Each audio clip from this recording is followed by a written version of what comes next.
What's going on, guys? Welcome back to another video. So today, we're going to be talking about Superman 3. Now, this movie, I believe, is quite divisive when it comes to people liking it or hating it. I'm on the side of liking it, actually. I actually really like Superman 3. I think there are some things that are a little confusing or a little kind of, out there or kind of like don't make sense, but I like it for what it is. I know that we could have had like a Bizarro type of villain. I know that we could have had a much better story overall, but I like what I got.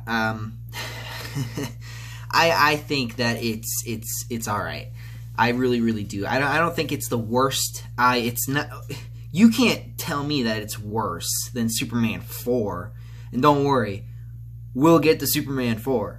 But before then, let's talk about Superman 3. So this was directed by Richard Lester. So this is not even the same guy. It's not Richard Donner. Richard Donner directed the last two films. This one obviously was directed by a different guy, a completely different guy. I believe that Richard Donner did have a role in it, as far as like a. I think he was like a producer. I don't really remember, but I think he did have a little bit of contribution to Superman 3. My knowledge might be a little stiff there, but yeah, I believe I'm roughly correct.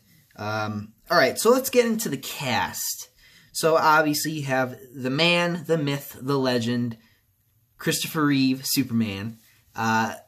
He always is good. Even in this movie, he's good, Even in Superman 4. We'll get to Superman 4, but again, Christopher Reeve, like, he is Superman. He was Superman. Like, that's, like, I know people love Henry Cavill, but I love Henry Cavill, but I don't think, will he ever be like Christopher Reeve? No. Christopher Reeve is Superman. Like, that's just how it is. Those are big shoes to fill, to play the Superman role in general. So it's good to see that even in considered bad movies, that Christopher Reeve as Superman still shines in this movie, so that's good. And then you have a new face, which is Gus Gorman. And Gus Gorman is... Now, this is a weird one, right? He's played by Richard Pryor. Richard Pryor is a comedian, right? For those of you who don't know. He does, like, stand-up comedy. If you ever seen his stand-up comedies, watch his Netflix special. Or not his Netflix special, but it's on Netflix. He has a special. It's on, so you should go see it. It's funny. But Richard Pryor is a stand-up comedian. So why is he playing this role, right? Obviously, for comedic purposes. Because literally, that's probably the best part about his character. Now, Gus Gorman isn't just played all for laughs. He does contribute a good portion of the story, surprisingly. I do like his character. I just think that it gets a little messed up at the end, because he goes from, it's been what, over 30, 40 years? I'm just going to tell you guys, a spoiler-filled, at the end of the movie, he obviously decides to help save Superman, right? He tries to be the good guy. He has this change of heart. But at the beginning of the movie, like, literally, like 3/4 of the movie, he's, like, the bad guy. But yet, at the very end, he just changes his mind and just helps Superman. He himself even tried to kill Superman numerous times, but yet, at the end, he just decides to save Superman, and Superman helps him too. So it's like, huh? So that was a little confusing, but again, it's just one of those things where it's like, huh? Again, and another thing is, it's kind of weird how it's like this guy's everywhere. Like, there are certain scenes where it's like you feel like you're in some random place, and then all of a sudden his character will just be there. Like, for example, there's a scene where they're in this diner and then he's just there. Or there's, like, a scene where someone's talking about Superman or whatever and then he's just there. So it's kind of weird and wonky sometimes with the writing and where certain characters are in general. So that was weird, but Gus Gorman, it's okay. It's just, I know that it's just, Okay. And then you got Jimmy Olsen. Now, Jimmy Olsen played...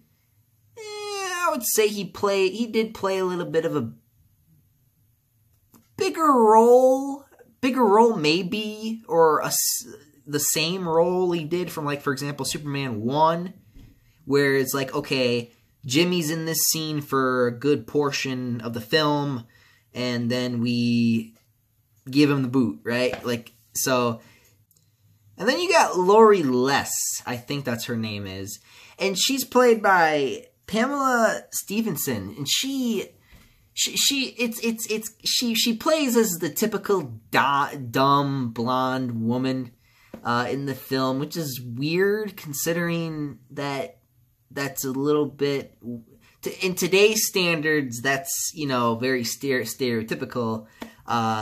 But it's kind of funny because during the film we find out that she's actually a smart person, that she's actually a very intelligent woman, but she just kind of hides it from everybody for some reason. I don't know. So it was kind of interesting. It was a weird little character arc she went through. Like everyone in this movie goes through this character arc. Which is kind of strange. Like, I gotta give the movie props for that. They give main characters, like a lot of main characters, like their little plot, like their little character moments. So it's really cool to see that, because that was one of those things where it's like, huh? The dumb one's actually a smart one? So yeah. They got Ross Webster, which is like the Lex Luthor wannabe, right? So a lot of people do not like this guy just simply because it's like he's trying to be Lex Luthor, but it's not Lex Luthor. So I get what they were doing. They were trying to do a different guy, but they didn't do it different enough. It's like you might as well have just put Lex Luthor in there. So that's the why it was a little like, what? But it's let me explain. Here's the thing. Lex Luthor was in the first movie, the second movie. I think we need a breather from Lex Luthor. Look, I like Lex Luthor. I think he's a really great villain for Superman. He's one of his, dare I say, he's probably one of his greatest villains. One of his greatest villains. He is one of Superman's greatest villains. So it's important to have him there, but it's good to also give other villains a shine, which is probably why a lot of people were disappointed with the fact that Bizarro was not with the main villain. Yada, yada, yada. I get it, right? I understand. I 100% get it. Yeah, he is the typical rich man, got a plan, bad guy, typical blah, blah, blah, blah, blah. That's his character. Lois Lane was in this movie for the beginning and the end. She is not here, non-existent, and it's like, why is she even here? And she's replaced by Lana Lang. So they did the Smallville thing, where he went back to Smallville and he met Lana Lang again. And they did this thing, almost like this love interest thing, where they tried to have these two characters remember what they missed about each other or something. Like they try to do this thing, but it's like, okay, but you also have Superman and Clark have this thing. Why are you doing this with Lana Lang? So there's a little bit of a, like, why are you doing this type of thing? I think the best way to look at it as he's looking out for a friend. You know, I think he considers Lana as her friend. I think he does care about her, but I think because of his time with Lois, he doesn't care about her in that way. So I think it's one of those, you like she likes him that way, but yet he doesn't type of thing. At least that's what I'm interpreting it as. So yeah. All right, so let's get on to the plot. The big thing. What's this movie about? So what this movie is about, it's basically about rich man wants to get richer and Superman's in my way. That's literally what this plot of this movie is. And it's very Superman one-y, but worse in the story department. So and the stakes department. So the stakes are low. They're not as high as they were in the first and second movie. That's an issue because it's like, okay, you got Superman 1. What is Superman 1 about? Lex Luthor, he's gonna like damn near destroy California. Number 2, Zod and Kryptonians. That's huge. How can you get any bigger than that? Another reason, again, why I think a lot of people were disappointed why we didn't get Bizarro. But we did get Evil Superman. I do like Evil Superman in this movie. I think that's... So let's talk about a little bit more about Superman. What's Superman doing in this film? So Superman has this high school reunion thing, right? Which we all will eventually have to go to. And he goes with Jimmy, and Jimmy's there for like a good maybe 10 minutes, and then he gets injured, has to go to the hospital, and then it's just Clark. He goes to the reunion, he meets Lana Lang again, and those two talk about what they've been doing for a while. They hang out a bit and talk about Superman. Lana's boy is talking about Superman a lot, gets to meet Superman. And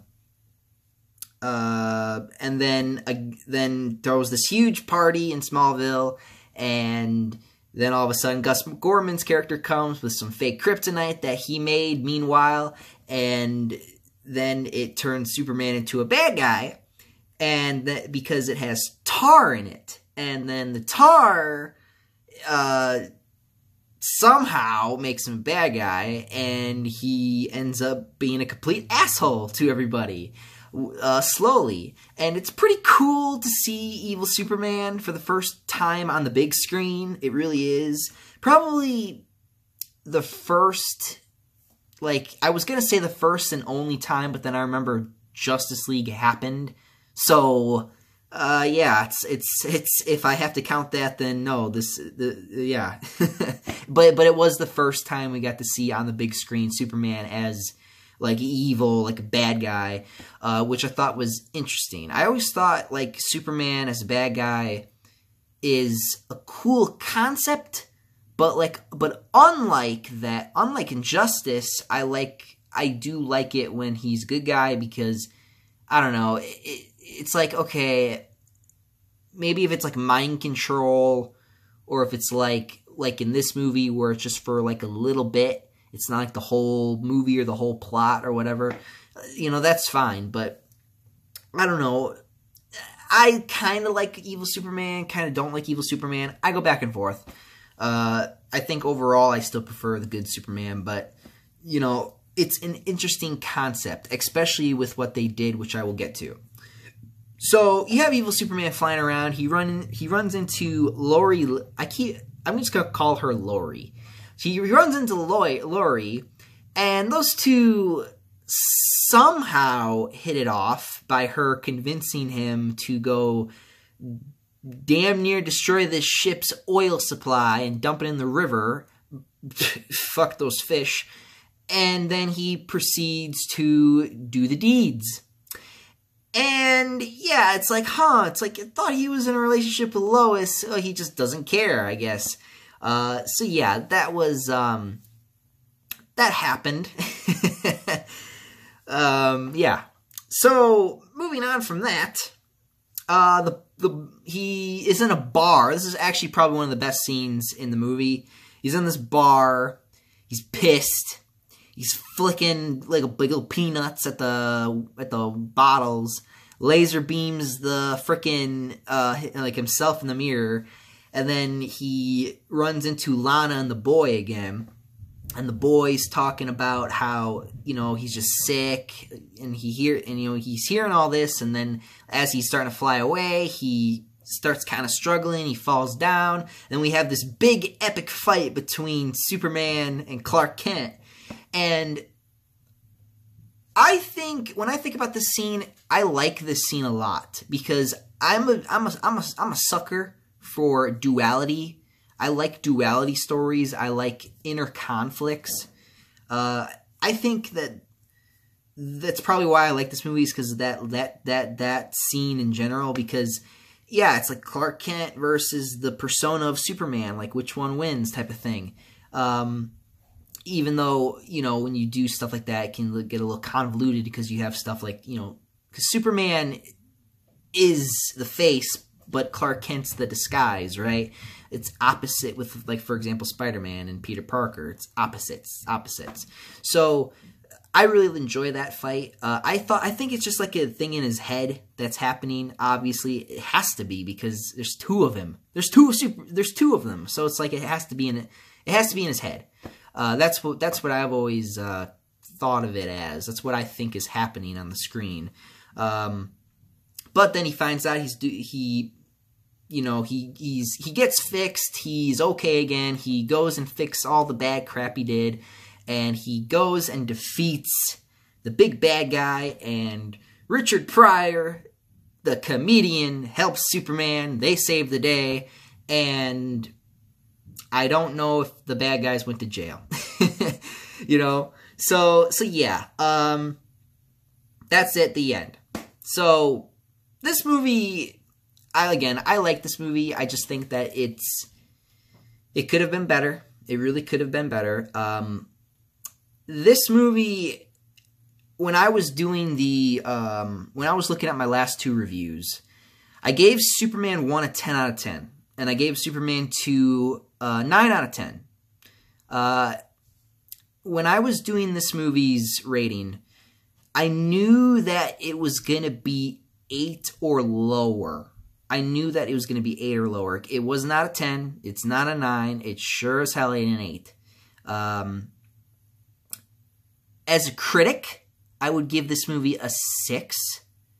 But because I like the movie, I'm going to bump it up to a 7 out of 10. So I like this movie. I know that, you know, some people may not like this movie, but I do. I like it for what it is. I know it could have been better. We could have got Bizarro. We could have got a bunch of other stuff like that.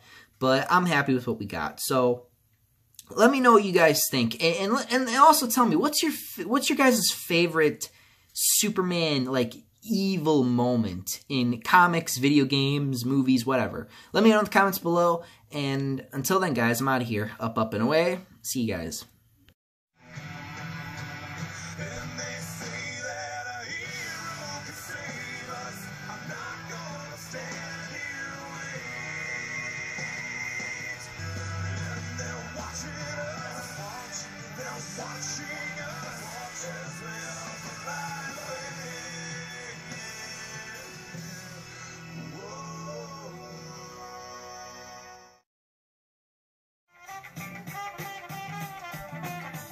What's going on, guys? And today we're going to be talking about blah, blah, blah, blah, blah. I forgot the lines. What's going on, guys? Welcome back to another video. So today we're going to be talking about, I don't know, and apparently I forgot what we were talking about. What they gave us. And, you know, you can either like it or you can hate that. But me, I like it. I like Superman 3 for what it is. I know a lot of people don't. I know a lot of people, you know...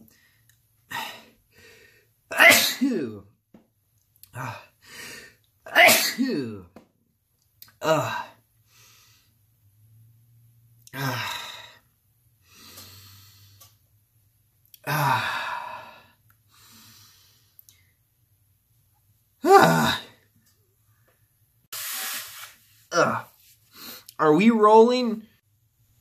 What's my motivation again? You're a superhero? Right.